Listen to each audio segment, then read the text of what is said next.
to African Teapot Podcast. My name is Exie and I'm your host. Journey with me through Africa's vast variety of culture, heritage, and discuss issues most African families face, both home and abroad. Make sure you add this podcast to your frequent podcast rotations and don't forget to share and follow this podcast. Hello guys, and thank you for tuning in for another episode on African Teapot.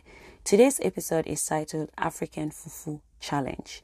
But before we get into our topic, I want to make sure that we are all doing well, we all staying positive, and we would stick with our tradition. Today is the last episode actually honoring Black History Month, so we are going to stick with the tradition of looking at some amazing figureheads from our continent, Africa. So today we are going to be making a stop in Ethiopia. And Ethiopia is in East Africa. The capital is Addis Ababa and it has an estimated population of 112 million.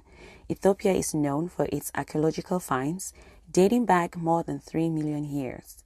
Ethiopia is bordered by South Sudan, Kenya, Somalia, the Gulf of Aden, and Yemen. And Amharic is the principal language of Ethiopia. Now we are going to be looking at the amazing legacy, 5 points from the amazing legacy of Menelik II of Ethiopia.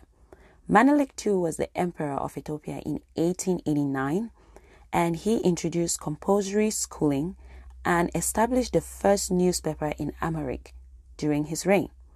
He was aided by his wife Queen Taitu as she was educated as well.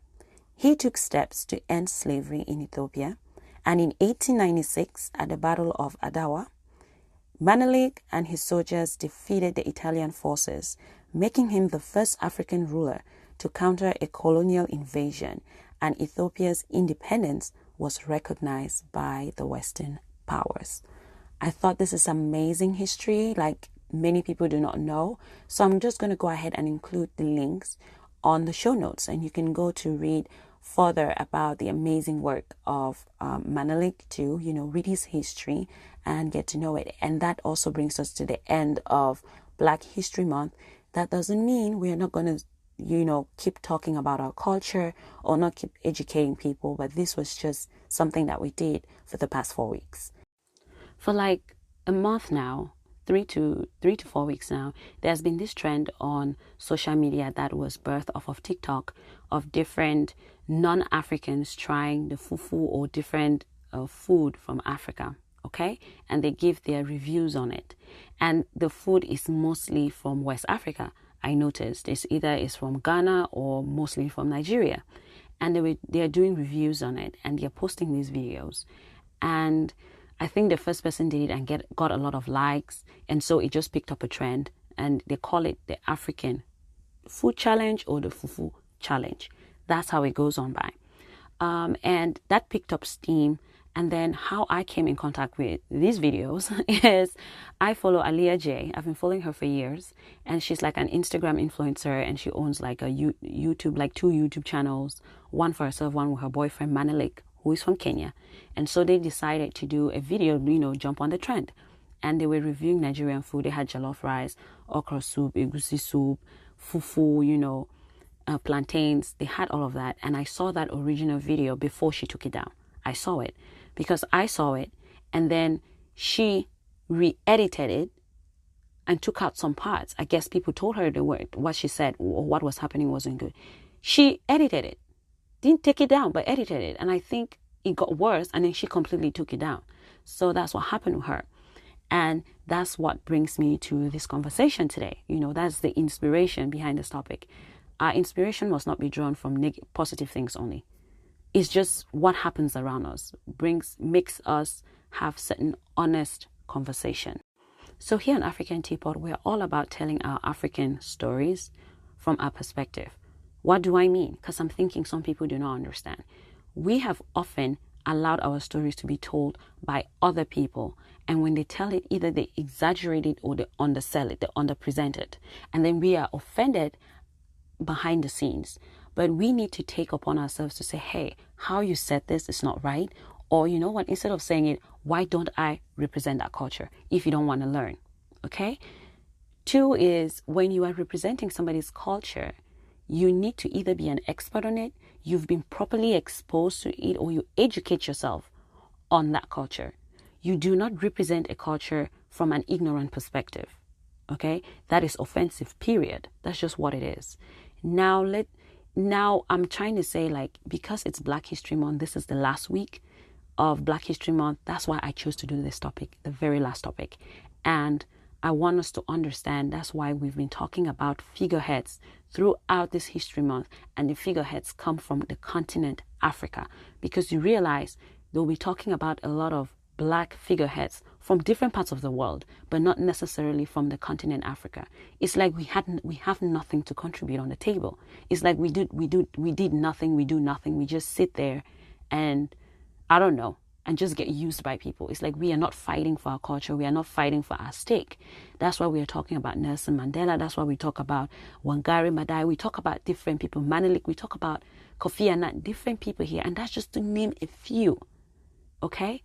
So when you are talking about Black culture and you think only your culture gets to have a say, or your culture is superior to another culture, then don't call it Black culture. Say the American Black culture, say the African American, and leave it at that. Let the Caribbean talk about their culture then. But don't use the umbrella of Black culture and immediately it comes to mine, which is the continent Africa. You treat it as it's beneath yours. It is culture, period.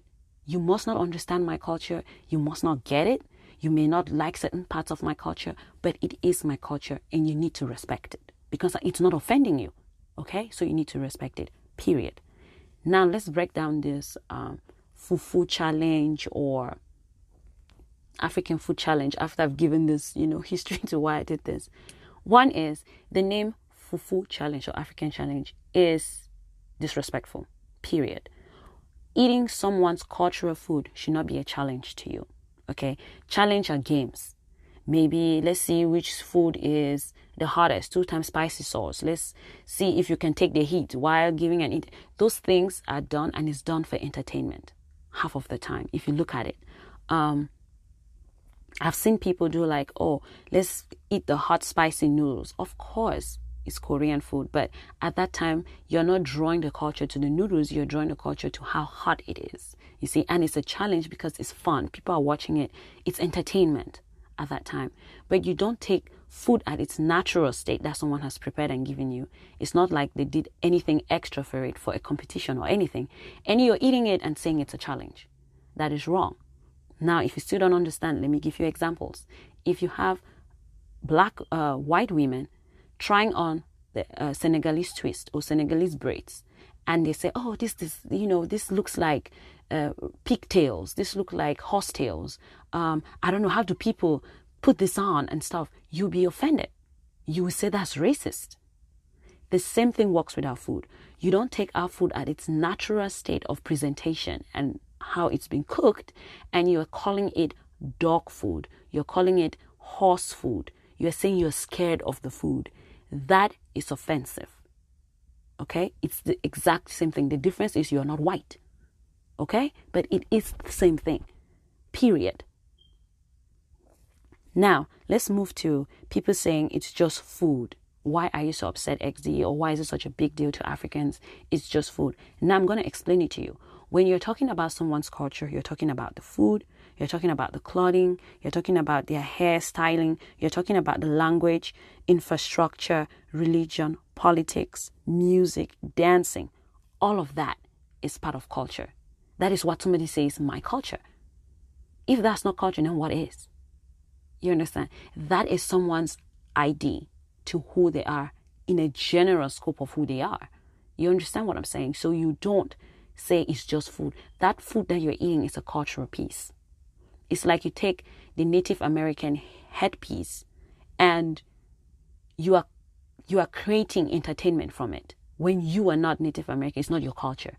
You are offending that particular group of people. You are offending. You are not representing their culture. You're using it for something else. Okay, you're using it for entertainment. You can't use someone's culture for your entertainment when you don't understand the culture. That's offensive. We say this to white people all the time. that does not exclude us. It applies to us. If something is not yours, authentically your culture, and you're using it as a joke, you're offending those people. You are using it for likes, you're offending those people. Period. That's just what it is. It's not about liking the food. They're not saying you must like the food. If you don't like it, say so, and don't be exaggerative with it. Okay? Because you will tell your kids, if you want something, tell me you want it. Don't cry. Because that's exaggerating. You see, you correct your kids the same way. You understand? If you're talking to your mother, you're complaining, talk to me. Don't shout at me. That's what you say, right? It's the same thing. If you're eating food and you don't like it, say you don't like it. Can I get something else? Or you know what? I'll just try from another restaurant. Oh, guys, this didn't work with me. I'm going to ask. I don't know. Was it not cooked right? But I'm going to ask. But it's not working for me. That is how you speak. You don't have to exaggerate. You don't have to gag over people's food as if people are eating puke. Okay? That makes no sense. You can't sit out here and you are saying people's food that you ate from one specific country, from Nigeria, a continent that has 54 countries. You eat food from Nigeria, and mind you, you eat one dish from that country, and you say that food tastes like dog food. You're not going to go to the African restaurant. So what are you trying to do? Send these people out of business? The African chefs or cooks? You want to shut down their businesses by giving that kind of nasty review? What are you saying then? Okay, so now I have a couple of questions. Okay, who buys what they already know they will not like, and then video it? Do you get me? Normally, you take your money, buy your money's worth, and you make a video if it's not what you thought it was going to be. Okay? If you're asking me, Edna, what do you mean? I watch videos of people putting food in front of them and saying, I'm scared. Oh, guys, I'm nervous. I'm scared. You understand? It looks like poop. It looks like dog food. Then why are you eating it and why are you videoing it? Don't video it then, because it means you don't have an open mind to trying it. Because guess what? Because it's not your food, it's not going to taste like mac and cheese or Chick-fil-A or McDonald's.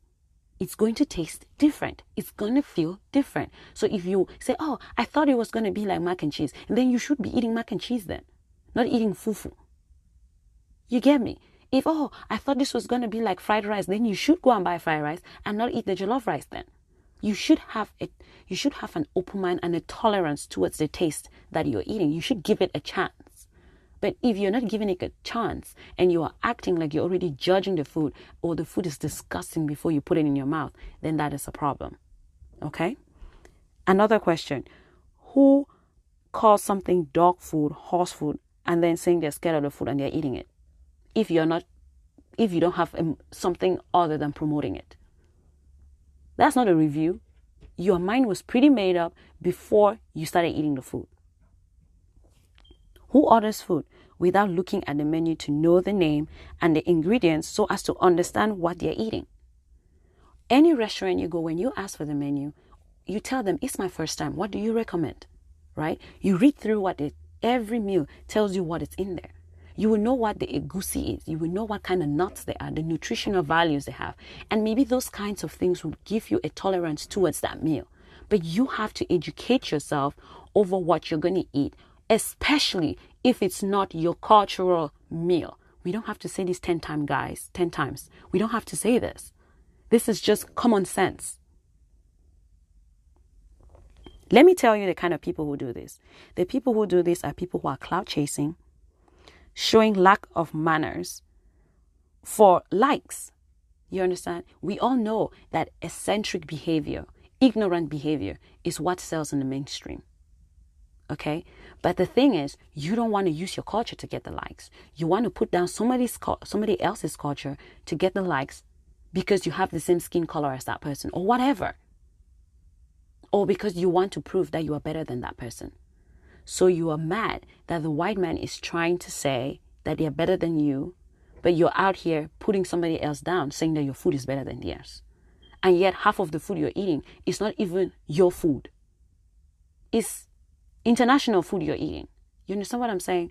Who slaps fufu around, compares the texture to to a woman's breast, calls it dog food, poop, it looks like horse food. How do you know it looks like horse food? Have you eaten horse food before? Do you know you can now leave direct voice messages to the show, and they may just have a chance to end up on future episodes? All you need to do is follow the voice link on the show notes, and I can't wait to hear from you. Let me tell you how I know someone is exaggerating. Someone is using words like horse food, like I said earlier, horse food, dog food, to mask some kind of insecurity. Okay? If you think that you're trying to prove you're better than me, you're gonna use words that you believe are gonna hurt me. You're gonna attack something that you know is part of my identity. The problem is, if you're doing it, do it, period, so that we call you out on it the African way. The difference is you do that and then you claim ignorant. But you guys are the same people that would chew at other cultures, especially the white man, for using your culture for their source of entertainment, or using your culture to make money off of it, or get a name, or whatever it is. I don't understand it. How do you complain? It's like complaining about something, yet you're perpetuating it. You're complaining about abuse, and yet you're abusing someone else. Who is the joke on? The joke is on you. That's why nobody takes your struggle seriously. You look like someone who just complains, because you're out here perpetrating the same acts that you're condemning someone from, like condemning somebody else for doing it on you. That's why it's put under, oh, you're just complaining. There's nothing serious about this black movement or black culture, because of how we tend to act amongst ourselves, blacks. We are divided. You're quick to say, oh, I'm better than you. Nobody's culture is better than someone's culture. Someone's culture is different from yours. Someone's culture is unique to them. You may not understand it, but you need to respect it. Even if you're criticizing something from that culture, criticize something respectfully. Period. Now, let me tell you how I know people are out here clout chasing, how people are out here looking for likes.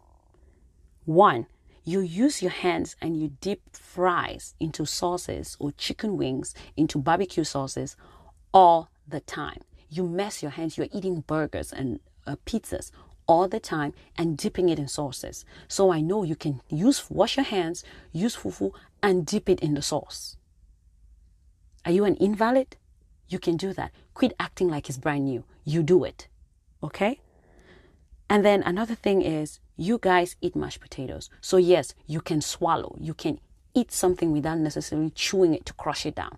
Okay? Quit pretending like that's a brand new thing to you.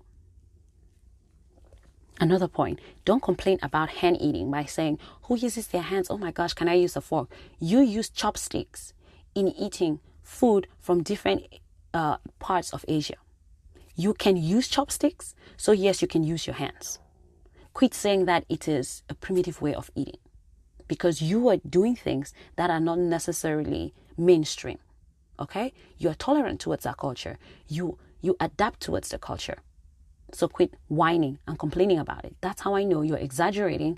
That's why I know that you're clout chasing. You just want to get likes. Okay? And one thing I want to put out there, no African asks you to review their culture. Okay, we've already established food is culture, okay, part of culture. So no African asked you to review their food, and nobody challenged you to review it. So it makes no sense when you're sitting there and saying, I have fallen into this trap. This girl said, I've fallen into the trap of eating fufu. Who trapped you in there? And if it's a trap, get out. Don't video it. Don't eat it. Nobody cares. You can't be approaching something with the mindset of, I've been trapped. We say this all the time. Can someone say, I've been trapped in a relationship or something? Don't you feel offended when people make comments like that? Oh, I've been trapped to try the black braids. If a white lady says that, I've been trapped to try or do black braids. So here goes the black braids challenge. And then after she puts it in her hair, oh my gosh, it looks like horse tails, pigtails. Wouldn't you be offended? That's exactly what you're doing to our culture. We don't care. Don't eat our food. Nobody asked you to. We have not asked you for years. If you are approaching somebody's culture and you cannot have decent manners, you have a problem, not the food. eat it and don't like it and respectfully say, I don't like this. If you don't have an open mind to do something, don't do it. Nobody's forcing you, okay? And don't review something when you approach that thing from a close-minded perspective. Nobody's interested in it, all right? So I'm just going to put a pause to that, and that's my few minutes of what I have to say about this. So I'll see you guys next week, and we have a really, really exciting episode, and we have a wonderful guest next week. So till then.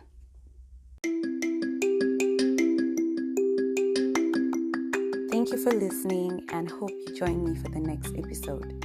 You can always reach us via email at africanteapot@gmail.com and follow us on Instagram at african_teapot.